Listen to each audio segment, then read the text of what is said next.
In crypto, it's often said that we are still early, meaning that most coins and tokens still have lots of potential.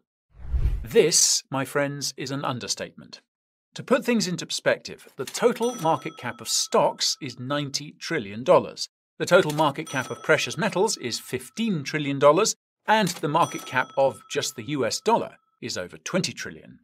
Meanwhile, the total market cap of crypto is only around $1 trillion, even though some coins and tokens could someday become serious competitors to stocks, metals, or even national currencies. This means that crypto still has unprecedented potential. So today, we're going to tell you exactly how it will achieve this potential, when this could happen, and just how large the returns could be. Ovaj video sponzorisan je od strane Pionix menjačnice.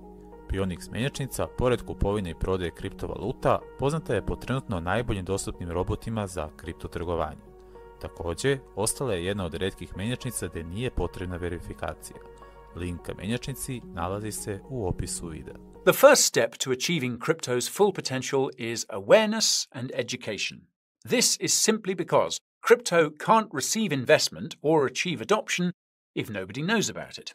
It also can't receive investment or achieve adoption if people don't understand how it works or why it's valuable. Now, it's safe to say that awareness of and education about crypto has been lacking. Most of the awareness has either come from mainstream media, which is often aligned with the financial establishment, or from misleading advertisements, promotions, and partnerships, often from explicitly pro-crypto entities. Most of the education has also come from questionable sources, with most media outlets and influencers pushing content purely for the purpose of getting clicks or token allocations. The result is that there is a general shortage of quality information about crypto, but this does seem to be improving. That's ultimately because more and more people are looking for quality information about crypto.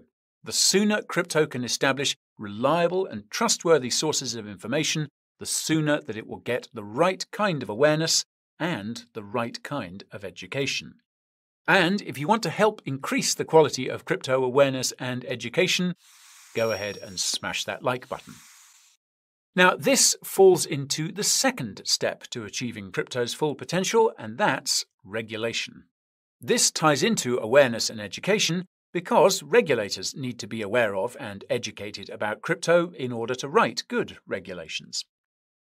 Institutional investors also need to be aware of and educated about these regulations. Now, as we've seen, regulators around the world seem to be both aware of and educated about crypto, for the most part. This is fortunate or unfortunate depending on the jurisdiction in question. It's becoming clear that some are pushing for pro-crypto regulations while others are pushing for anti-crypto regulations. Believe it or not, but any kind of crypto regulation will be a net benefit for the crypto market, so long as it doesn't involve an outright ban, of course. This is just because investors, notably institutions, will finally have some guidance about what they can and can't do with crypto in their country. And once these investors and institutions get involved, you can bet that they're going to lobby to improve crypto regulations to better suit their needs. The only variable is time.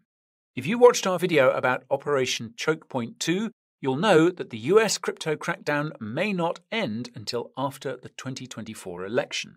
As for other jurisdictions like the UK and the EU, most of their crypto regulations won't go into force until later next year, also in 2024. Until that time, it's very unlikely that we'll see serious inflows into the crypto market. Without regulations, investors of all kinds just won't feel comfortable investing in crypto. Now, this relates to the third step to achieving crypto's full potential, and that's investment, specifically investment from institutions and high net worth individuals. Of course, these entities hold most of the world's wealth. This is a consequence of having currencies whose supply is manipulated by people in power. Now, like all investors, institutions and high net worth individuals ultimately want to maximize their returns. As it so happens, Bitcoin's BTC is estimated to be the best performing asset of all time. From an initial price of 9 cents to all-time highs of over $69,000, BTC has pulled a 760,000x return. Like all assets with such high returns, BTC's returns are likely to diminish over time, but it is still likely to outperform most other assets for the foreseeable future. This fundamentally depends on how much BTC will see in terms of inflows. Now, this is impossible to predict, but there is one benchmark to keep in mind. BTC is considered by many investors, including BlackRock, to be digital gold. As a result, it's generally believed that BTC's market cap will someday be similar to that of gold. Now, gold's market cap currently sits at around $13 trillion. BTC's market cap is currently sitting at around $500 billion. So, a bit of quick maths will tell you that BTC catching up to gold would mean a 26x increase in its price. This would translate to a BTC price of around 670k. Some have argued that BTC has additional value since Bitcoin is technically the most secure network in the world. This makes it the ideal base for other ecosystems, including payments, which can be supported by the likes of the Lightning Network. And speaking of payment networks, smart contract cryptocurrencies are generally believed to be the ones that will capture this market share. This means that they could someday displace payment processors and other financial intermediaries. Now, the total market cap of these companies is over $2 trillion. Given that the market cap of Ethereum's ETH is currently around 200 billion, matching analogous companies would mean a 10x increase in price. This would translate to an ETH price of over 15k. But this likewise assumes that Ethereum is just a payments network. It is obviously much more than that. As such, one could argue that Ethereum is still near the beginning of its adoption curve. And this pertains to the fourth step to achieving crypto's full potential, and that's adoption. Now, for reference, it's estimated that less than 5% of the world currently holds crypto. This implies that should more people choose to hold crypto, its price should have a great deal of upside potential. But of course, holding crypto is not the same as using crypto. The former effectively constitutes investment, whereas the latter is actual adoption. On-chain data for the largest cryptos suggests there aren't more than a few million daily users, a mere fraction of the world's population. Therefore, potential gains are even larger than one would expect by merely extrapolating hodlers. Now, for those unfamiliar, there are ultimately three reasons why people adopt crypto. The first is for profit, the second is for fun, which is very much intertwined with the first reason, and the third reason is out of necessity. And it's this third reason that has resulted in most of the actual crypto adoption. It's well known that the so-called Global South is looking to move away from the US dollar, and there have been some reports that suggest that crypto could be a part of their escape plan. For instance, Iran recently gave the green light to companies in the country to use crypto for international trade. Russia is reportedly considering doing the same and is even considering mining its own crypto.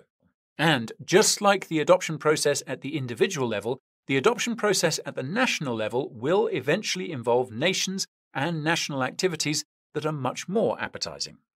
This could happen much sooner than you think because central banks will be allowed to hold crypto starting in 2025. Now, this ultimately depends on the progress of the fifth step to achieving crypto's full potential, and that's innovation, particularly around user experience and privacy. Logically, it's going to be hard for individuals and institutions to adopt crypto in any meaningful way if they must fumble with hardware wallets all day long. That's why crypto wallets are a niche that you need to watch. There have been significant developments on this front, the most significant of which is the gradual merging between hardware and software. It might sound silly, but a crypto phone like Solana's Saga could be the solution to crypto wallet UI and UX. And it's not just wallets either. A lot of innovation is happening at the blockchain level.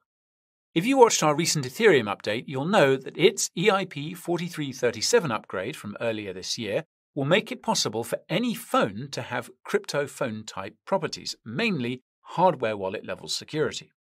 You'll also know that it will make it possible to create dApps with no gas fees, or rather, dApps where the user doesn't have to pay the gas fee.